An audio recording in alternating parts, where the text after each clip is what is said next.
Hello, and welcome to installment 2 of our budgeting series, which is covering the budget category of senior and key personnel. In part 2 of this installment, we will go over how to calculate or estimate effort. For our salaried personnel, there are several different options. The preferred way is option 1.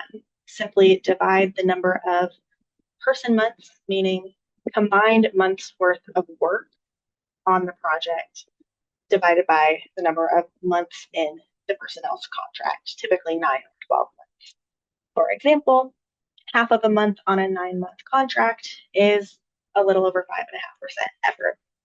Half a month on a 12-month contract is a little more than 4% effort. It is important to note the number of contract months when calculating this. Not to say that you are working for half a month straight. This is half a month over the course of that contract period. So one option is that you are spreading it completely across the period, about 2 to 3 hours a week.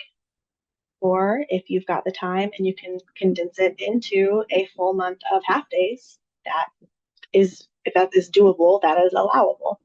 If you want to do 2 months of quarter days, you've got that time. Or any other irregular combination that comes out to the proposed amount of effort. Option 2 works if you are consistently doing the same amount of work each week for the entire contract year, whether that's 9 months or 12 months. In this instance, half a day per week divided by a 5-day work week is 10% effort. This can be consolidated into one day or spread out. Option 3 works for employees who work the same amount of hours on average each week. And to determine the percent effort, you would take the number of grant work hours, divide it by the number of contract hours. 5 grant hours per week divided by a 40-hour work week is 12.5%. 5 hours per week on a 37.5-hour work week is 13.3% effort. If you are someone who is consistently working 50 hours every week, that's what you're dividing by. You are working 60 hours every week. That is what you are dividing by.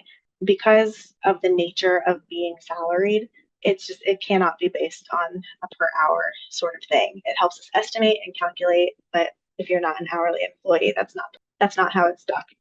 Institutional. Here's another visual of how this could be split.